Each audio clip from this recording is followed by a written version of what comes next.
Yo guys, what is going on? Rudy TCG back at it again with another fire video. Today we're going to be going over my event recap of the 2019 Collinsville, Illinois Regional Championships. So yeah, let's get right into it. I played the deck Ultra Necrozma Malamar because, not because it was the best deck, but because I had the most practice with it going into the event and I knew the deck inside and out. I knew every single matchup really well. So yeah, my list I'll be showcasing later at the end of the video and talking about that. But the deck I would have brought in if I was going for matchups would have been Zoro Lycanroc, but I ended up going with Ultra Malamar due to comfort. So in round one I hit the mirror and I lost because when both players of play Malamar, they both have Tapu Koko. You get into this situation where neither can take a prize, so because that would trigger Sky Scorching Light for game for either player. So it becomes a deck out game, and whoever has less cards in deck would win the game, unless one player decides to, say, let loose the other player and take a risk of knocking something out. I unfortunately had less cards in deck, so I had to take the risk after a certain point, and I ended up losing game one, and game two ended up not finishing due to time. So yeah, I started out the tournament 0-1. Round two, I hit Pikachu and Zekrom Tag Team. It was the more turbo built variant that Jose Marrero brought to OCIC, and I ended up losing this one too. Game one, it was he just hit the nuts, and I couldn't really do anything about it. Game two, I was able to actually hit the nuts back on him and get them 3 Malamars out cooking and knocking out 3 prize attackers. And in game three, I just bricked really hard and only had a couple NKs, and he just knocked them out without me getting much else going. So yeah, starting the tournament 0-2, and then going into round 3, I hit Zoroark Decidueye Ninetales, a video I did on the channel. You guys can go check that out if you want, but it's kind of irrelevant now because the deck isn't that popular. Still, you can check it out if you want to. But yeah, I ended up winning this round in game one. Again, I just couldn't get much going, and he was able to set up 2 Decidueye on turn 2, despite me running 2 Let Loose Marshadow in my list instead of 1 Lele, 1 Marshadow. And I did actually let loose him twice in game one, and he still drew the 2 Decidueye on turn 2. And game 2, I just went off. I got 3 Malamar up, and my Ultra Necrozmas were taking knockouts on everything on his field. And in game 3, he actually forgot to put his prize cards out. So by the time we both realized, he just ended up scooping the game because he didn't feel like calling a judge over and stuff like that.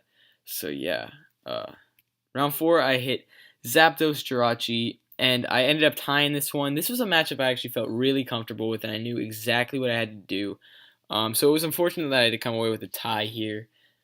But yeah, in game 1, it was really close, but I actually did start Ultra Necrozma GX, so I didn't really have much of a chance to win that one. Game 2 started, I think Inkay or Giratina, one of the two, but I just absolutely destroyed that game. And then game 3 went to time, and we ended in a tie. So 1-2-1 at this point, not looking too good. Then I hit another Zapdos Jirachi round 5, and I ended up taking the win on this one. Everything went as planned. Was able to set up my strategy pretty convincingly in both games. Round 6, I hit Vileplume Mill and was actually able to take the win against this one because every time he was putting down an Oddish, I was able to Guzma and KO it. And at one point, he just ended giving up on the Oddishes and was going straight in with the Regigigas and Hoopa strategy. And he actually did play the Carbink with Wonder Ray that stopped all Pokemon with abilities from attacking. And then he also put the Fairy Charm Ultra Beast on it. So nothing in my deck could attack him except for Tapu Koko at that point. But he ended up making the mistake of passing instead of saying the attack, so I was able to squeak out round 6 against Vileplume Mill. Round 7, I had another mirror match. Same deal with the Tapu Koko, where we both had He actually wasn't running Tapu Koko. He had spell tags instead, but the same situation occurred where it became a mill game, and I actually had more cards in deck this time because I was more weary of the situation, and he ended up going for the risk, and I just had the cards in hand to finish the game. Then in the next game, he bricked really hard, and I just got the turn to attack with Giratina, and it just closed it out pretty quickly there. So I ended up going 4-2-1 here. I had to win 2 more to get into top. Day 2, my bad. So next round, I ended up hitting Guzzlord GX and took a hard loss here. It was a really interesting deck from my opponent, and I ended up taking game 1 because I hit everything when I needed to. Game 2, he just hit a tyrannical no, not a tyrannical, a glutton GX on a Giratina for 3 prizes at the end of the game to close it out. And game 3, I really didn't draw much of anything. He was the Guzzler that ended up making day 2 as well, so that was pretty impressive on his end. Really interesting deck, really cool concept. I definitely recommend trying it out because it seemed really fun and really actually not that uncompetitive at the same time. So then round 9, I had to win to get points here. I ended up hitting Sylveon Gardevoir. I was pretty scared about that because Ultra Necrozma is weak to Fairy.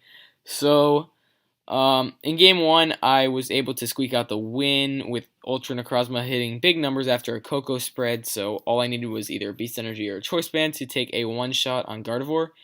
So yeah, I was able to squeak out game 1. He had 2 prizes remaining, I believe. And then in game 2, he bricked really hard and started Ralt or something like that and wasn't really able to get a magical ribbon off before I had been able to set up. So I took a pretty convincing set there and ended up 5-3-1, getting points. So my final record was 5-3-1, and this was the list I was running. I actually really enjoyed not having Jirachi in the deck list, and the double let loose was absolutely fantastic this weekend. It just really it gave me the opportunity to win games that maybe I shouldn't have because my opponent just dead drew off of the let looses. Really consistent deck. I only break 2 times in the tournament, which was really cool. And yeah, the build was just absolutely really consistent, so I do recommend trying this out if you want to. But yeah, that's going to conclude it for this video, so I hope you enjoyed, and if you did, please be sure to subscribe to the channel and check out any other videos on the channel. I post pretty consistently throughout the week, so be sure to check out later if you want to see any more videos. Peace.